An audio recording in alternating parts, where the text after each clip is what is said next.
Oke, assalamualaikum warahmatullahi wabarakatuh. Berjumpa lagi di Andok Loreng ya. Untuk kesempatan kali ini saya akan curhat lagi ya, yaitu mengenai masalah kelemahan beli bibit yang usia sudah produktif. Yaitu katanya itu adalah bibit yang usia 30 hari. Nah, kata si penjual bibitnya itu sudah siap telur ya. Tapi itu sangat merugikan kalau menurut saya. Bagi peternak itu sangat merugikan. Kenapa? Simak video selanjutnya. Jangan lupa yang belum BPJS silahkan BPJS dulu ya. Bayarnya pakai jempol dan subscribe.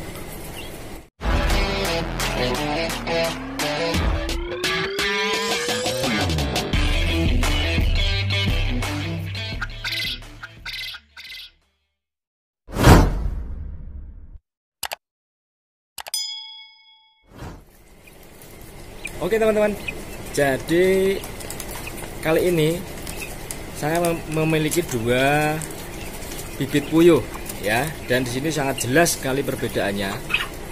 Yang 1000 ekor itu saya beli bibit usia 2 minggu dan sekarang sudah berproduksi 90%. Untuk yang bibit saya beli umur 2 minggu, dan setelah itu saya beli bibit lagi yang usia 30 hari. Kalau saya sandingkan, itu besarnya sama, usianya sama, tapi produksinya nyatanya sampai sekarang itu belum mencapai 50% saja belum. Jadi saya masih rugi dipakan untuk puyuh yang 1000 ekor dari bibit usia 30 hari itu.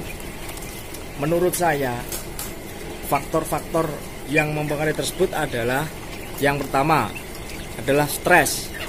Jadi bibit yang usia sudah produktif, yaitu 30 hari, yang katanya si penjual bibit itu adalah bibit yang sudah siap telur, tapi nyatanya setelah saya pelihara hampir 1 bulan lebih, itu juga belum bisa bertelur secara maksimal, masih di bawah 50%. Dan inilah yang menyebabkan kita tidak mendapat keuntungan maksimal ya.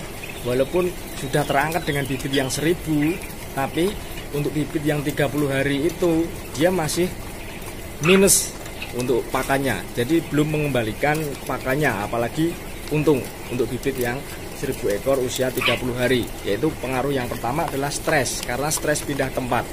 Jadi untuk bibit usia yang sudah 30 hari atau 30 hari lebih, apalagi sudah bertelur, kalau kita pindahkan tempat dengan jarak yang lumayan jauh, itu biasanya bibit tersebut mengalami stres, yang pengembalian prosesnya itu adaptasi dengan kandang yang baru itu memerlukan waktu yang sangat lama. Dan itu sudah terbukti, sudah saya alami sendiri.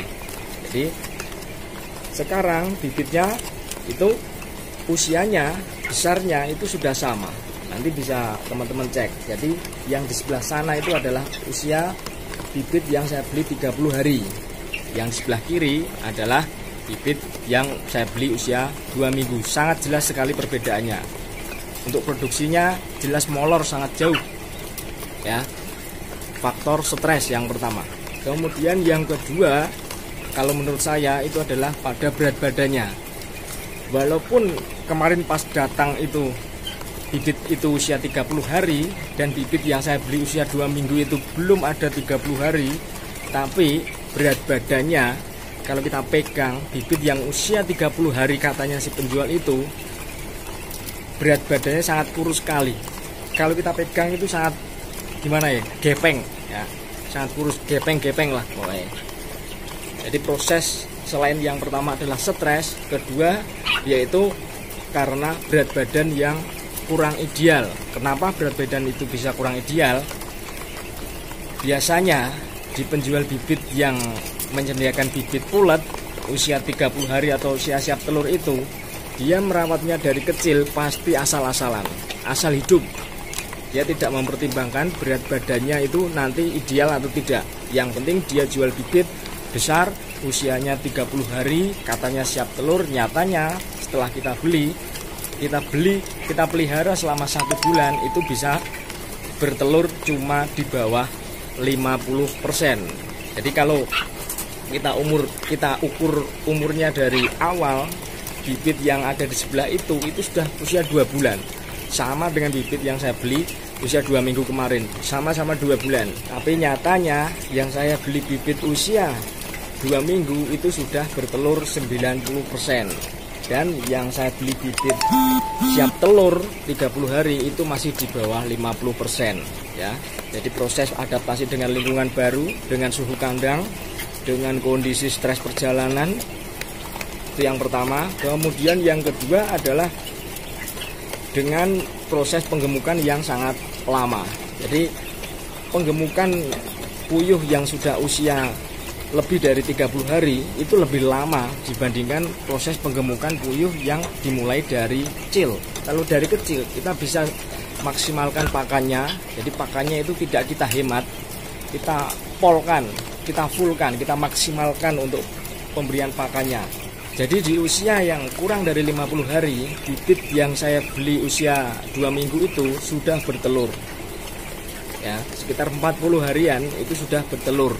Dan bibit yang ada di sebelah usia 30 hari, setelah saya pelihara selama 1 bulan, dia belum bertelur 50%. Belum ada 50%. Hal itu yang menyebabkan keuntungan kita dari yang 1000 ekor itu untuk menutup pakan yang ada di puyuh sebelah itu, yang 1000 ekor itu tadi. Jadi saya di sini tidak akan mengulangi lagi untuk beli bibit yang siap telur. Katanya siap telur. Di penjualnya pasti ngomong ini 1 minggu dipelihara sudah bertelur. Nah, siapa yang pernah membuktikan hal tersebut? 1 minggu sudah bertelur, ada tidak? Saya pelihara selama 1 bulan itu hanya bertelur kurang dari 50%. Jadi untuk pengembalian pakannya itu saja belum dapat, apalagi kita mendapatkan keuntungan. Itu belum, ya. Jadi resikonya beli bibit yang pulet usia 30 hari yang katanya si penjual bibit itu sudah siap telur kalau kita pelihara selama 1 minggu sampai 2 minggu itu tidak terbukti, bohong, ya. Jadi saran saya, kalau teman-teman mau beli bibit, usahakan jangan beli bibit yang siap telur.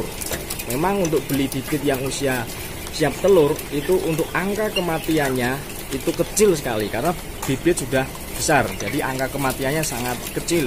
Beda dengan kita beli bibit yang usia 2 minggu, itu kita resiko rawan kematian.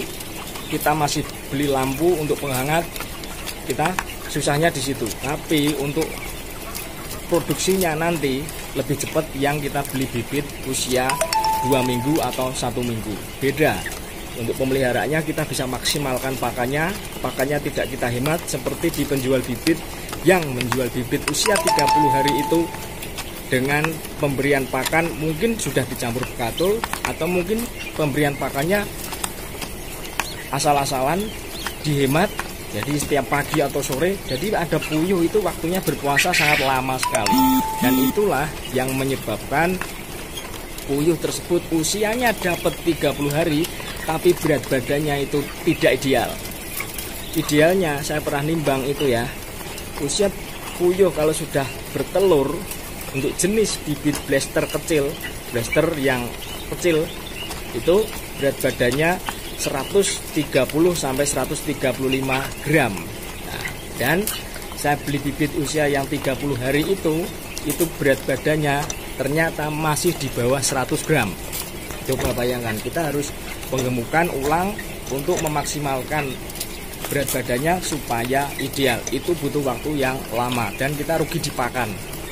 Rugi di pakan kita rugi di pakan, rugi di waktu, belum tahu nanti akhirnya untuk yang bibit siap telur itu nanti berapa lama akhirnya. Saya baru kali ini beli bibit yang siap telur karena kemarin yaitu sudah saya ceritakan ke video saya yang sebelumnya, saya beli bibit ini 1000 ekor itu hanya dengan 2 juta rupiah, ya. Karena yang memelihara itu dapat panggilan kerja ke Taiwan. Ya itulah resikonya, ya. Sebenarnya saya tidak mau beli bibit yang usia siap telur, karena tergiur dengan harga murah. Ya itulah plus minusnya beli bibit yang siap telur. Jadi untuk teman-teman yang ingin beternak puyuh, usahakan jangan beli bibit yang siap telur, itu resikonya sangat besar, stres. Kemudian yang kedua, kita proses penggemukannya itu sangat lama. Pertama stres, yang kedua kita proses penggemukan, dan itu kita rugi double. Yang pertama rugi di waktu, kemudian yang kedua jelas kita rugi di pakan. Kalau menurut saya lebih baik beli bibit yang masih kecil, usia 1 minggu itu sudah rawan kematiannya, angka kematiannya itu sudah kecil sekali ya. Tinggal kita merawatnya bagaimana. Nanti kita pelihara secara maksimal, dijamin usia 40 hari sudah bertelur. Saya sudah buktikan sendiri, 40 hari sudah bertelur. Dengan catatan kita beli bibitnya itu adalah bibit yang usia 1 minggu. Kita pelihara secara maksimal. Oke, semoga bermanfaat. Saya sarankan yang belum BPJS silahkan BPJS dulu. Bayarnya pakai jempol dan subscribe.